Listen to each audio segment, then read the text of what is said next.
agreeing to do this, Mrs. Alexander.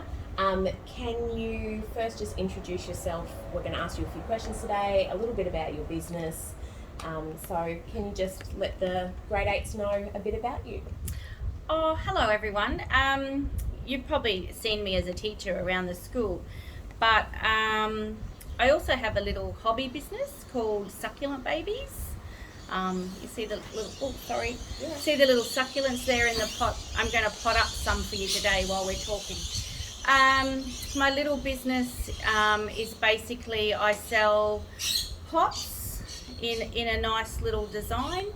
I stock them at a place called One Little Farm at the moment, and I also sell online cutting packs. So if you see a sample of that, I will put them in a nice little decorative design that you might see on the PowerPoint later on if Miss does a PowerPoint with the movie. Absolutely.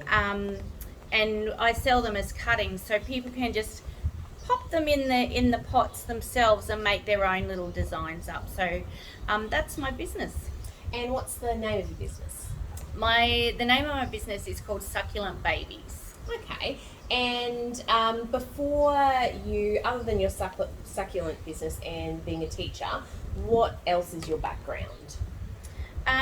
When I left school, well actually while I was at school many years ago, because I'm old now, but anyway, I did go to school once, and I did work experience in Year 10 at a hairdressing salon and absolutely fell in love with that. And then I got an apprenticeship at the salon where I did work experience and became a hairdresser, and I was a hairdresser for 15-20 years. Wow. And on the Gold Coast, and I owned 3 salons during that time, and Australian champion hairdresser of the year, and it became a really big career for me. Yeah, that's amazing. Yeah. And if you don't mind my asking, what made you go into teaching then? Well, I was getting to a stage where I wanted to have children, and then I did have children. And when I was running a business, the salon business, I wasn't getting home till like 6 o'clock at night, and it was long hours. And I also had a few apprentices that I trained, and I really, really enjoyed training the kids. So I think that inspired me to then become a hairdressing teacher, which then led into high school teaching. Oh, that's excellent. Yeah, there you go. And now it's come full circle with getting into a completely different style of business as well. Yeah, correct. Yeah. So how long have you been doing the succulents for? I think since about 2017. Okay. So yeah, a few years now. And and how did the concept I'll come start about? putting these together. If that's I'll have a play. You can see what I do. So what made you think of this? How did the concept come about to do so? To be honest, I was given a little plant from a girlfriend. Okay. And when she gave it to me, it had underneath here, it had little babies on it. Yeah. They were like growing from the stem, and they were so cute and adorable, and I don't know, I just got a little bit attached to them, and it was quite nurturing to look after a plant. I really had no idea on plants before that. I wasn't even a gardener, so it was quite funny how it's evolved. But I just decided one day, a few people saw them and they were like, oh, that's so cute. And I'm like, yeah. And then they wanted some, so I'd cut bits off for them. And then other people wanted some. And it just became like, they were like, oh, I'll pay you. I'm like, no, you don't need to. Like, don't be silly. And then all of a sudden people were like, you really should do this. Like, we want that. Yeah. So it became a little business idea and then just evolved from there. And so it basically came from your life and from your interests. So it was a hobby first, and then it's just turned into that naturally. Yeah, and I think being a hairdresser, I was a little bit artistic. Yeah. So it allowed me to have that creative flair. Yeah. Yeah, in a different way, I guess. Oh, that's great. And so do you have anyone else who works in the business with you? No, The only time I have had that is my son, who's 16. Sometimes I've dragged him in. When I've gone and done a couple of market stalls, he's helped set up and shut down. But and he's enjoyed that. And it's been a good help. But I do it all on my own, really, to be honest. It's not workload heavy. Mm-hmm. I just keep it small, and I do it as I want to do it. So I think that's the key to my business and enjoying it, is doing something you love, but keeping it to a reasonable level that I can manage it myself. Manageable, definitely. I don't want to deal with staff and bookkeeping of wages, and that's just next level for me. And I don't want to send. It could go to that because the business is certainly able to do that, but I don't really. Well, I'm a teacher full time, wholly and solely, so I don't have time. That's excellent. Showing a real life example, we've really learned about that in our business unit. Is looking at how businesses can start off just as a sole trader on your own, working on your own, and then if it's your goal to go and grow and to get bigger, but certainly that comes at a price. With having staff and all of that, so that's it's so not everyone's choice to want to make it big. Oh, that looks beautiful. You like that so far? That's gorgeous. Still going. Yeah, very nice. So, when you were working out, when you decided to start selling them, how did you look on price points? How did you decide a price for your products? Oh, that's a good question. I wanted to make them affordable because I guess I needed to be able to make it worthwhile me doing. But I also wanted it to be affordable so people could buy them. So I did a little bit of research online. Facebook's a really great medium for that. You can often see what people are selling things for. For my business, I wanted to be a bit different. I didn't want to just come by a plant person. I wanted it to be a bit quirky and a little bit top end, I guess. And so I developed like a logo and did some marketing. I can show you. These are what I'm going to put on these plants later, but a little bit of marketing. So the logo there, I just did that on an app on my phone, and I just kept all I did was kept adding in different elements until like the circles and then the writing, and then until I decided, I really like that. And that's how that happened. I did look at buying a logo, but I actually ended up liking mine more than everyone else's. So these are little stickers that go on when I sell products. I put little stickers on them, and business cards and gift cards. So it's not just it's a warm feeling when you get it and you're like, that looks really nice. And I think that's what people buy my product for, is the whole image.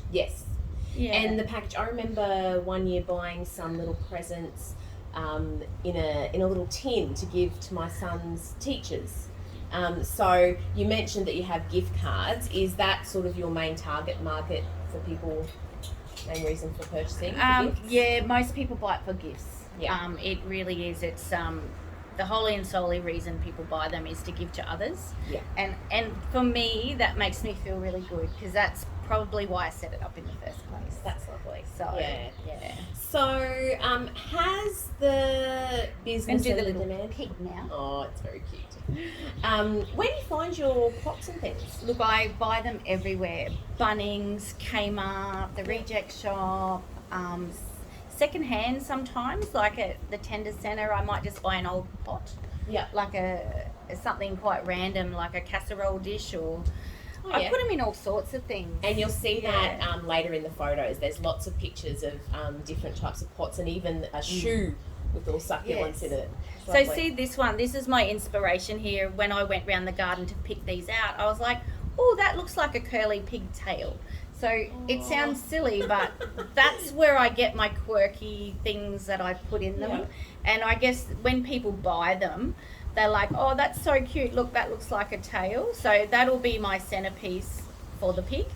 will be a little tail hanging out the back. Sometimes I do up little birds and they'll have these as like the feathers. Oh, So cute. they'll sit up the back and be like a feather. So I don't know if anyone else sees that, but I see it. That's lovely. What a great idea. Yeah. Birds are right up my alley. Yes, bird lady. Yeah. So, have you been able to meet the demand? Oh, I can tell you an amazing story about when we went into lockdown and our school was shut down, if you remember. Yep. And there was a business on Facebook called Buy from the Bush, and they were promoting anyone that thought they could help people during COVID to advertise on there. And at the time I had a website and I had an app through what we call Shopify. Yep. And so people could just click order. I've shut that down now because I was studying and lots of personal reasons. But back when I had my website, and I put a little, hi, my name's Lisa, I do Succulent Babies, I'm from Bundaberg, Queensland, happy to post anyone a succulent pack. Might be a nice idea if they're in lockdown to give them something nice to do. Well, honestly, the phone in the app, every time you get a sale, it goes ching ching. The ching chings on that phone for about 5 days straight. Wow. I had to turn it off because I was actually not going to be able to fulfill my orders. Like, it was crazy. It was like, I think I got something like 100 orders in 5 days. Wow. It was insane. So, online marketing is your main tool? Yeah. Usually Facebook. I have a page called Succulent Babies on Facebook. I do have one on Instagram, but I'm not very techno, so Instagram doesn't go very well for me. So I stick to Facebook. But Facebook for me has been the best forum, and people just message me on my Facebook page and they say, oh, could you do me a little gift up?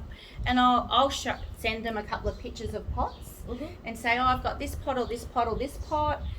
What's your price point? So I can do anything from $10 through to usually $100. Okay. Most people stick to about $25, $30 if they're wanting a gift. Some people go up to $40, but I can just say, okay, then I'll do you up this one and it'll be, say, $50 or $40. Is that okay? And then I just send them a photo of what it looks like once I pot it, and then I'll say, do you want any changes? And then they usually say, no, it's beautiful, and they can either pick up from my house because I'm a home business, or I can get it to them in some way, deliver it, etc. I don't post the pots because they don't travel well, but the cutting packs can definitely be posted. That's lovely. Yeah. And so I guess by then taking the photos and having that consultation with the customers, you know that you're going to be giving them what they're wanting. Yeah, it's probably something that I learned when I was hairdressing is consultation. Make sure the customer's getting what they want. Sometimes they don't know what they want, but if you can just gently guide them or give them some options, usually they will say, oh yes, that one, or no, that one. Probably the biggest mistake in business is not listening to your customer and not understanding your customer's needs. Yeah. Because often they will have needs. So for me, someone might order something for a sick friend, and they need it within 2 days because they really want to get it to them tomorrow. Yeah. That's really important to them. Sometimes they won't care what the price is. It's a time thing. Yep. Other people like pink tones. So when I make it up, I make sure I put a couple of my pink purpley succulents in, and they'll tell me that. Like I like, and I'll say, is there any particular succulent you would like? I always do a mixture, but some people like other things more than others. Some people have kids and don't want spiky ones because they're gonna hurt. Kids are gonna touch them. That makes sense. So just looking after your customer and making sure you're doing what they actually would like you to do. That's really great advice. Yeah. Yeah. The little piggy's coming along very nicely. You like Piggy? The last thing I wanted to ask is, what do you think? What goals do you have for the future of your business? Well, we've actually just bought a property that has what do you call them? Greenhouses. Greenhouses on them. So Little Succulent Babies might be going to get a bit bigger soon. It's certainly got, at the moment, I just have these plants growing all around my yard, in pots and in the ground. But I feel that's a bit of a tail there too, so that's going in the back. So basically I think my goal would be to keep it still at a point where I can manage it myself, but enjoy it and still keep doing it, because obviously there's a demand and people like it, but making sure that I can still enjoy it. That's my goal. I'm not one that wants to make $1 million. I'll give you a little tip. This is my tip from all my business experience. Money will come last, because if you enjoy what you do and you're good at what you do, you'll always make the money. If you think, oh, I only want to do that for the money, I want this amount of money, it's not really going to work for you. You really need to love what you do, and then money will just pour in, because people will love what you do too. Because you're passionate and that comes across. That's great advice. Well, thank you so much for talking with us today. That's such a cute little piggy. Oh, I love it. I think I might have to give this to Miss. So this is your present. Really? Of course. Thank you. That's so cute. I feel that will go with all your farm animals. Oh, it so will. It so will. We don't have pigs yet on the farm, but you could have it. Just don't kill it. No. Thank you. That's okay.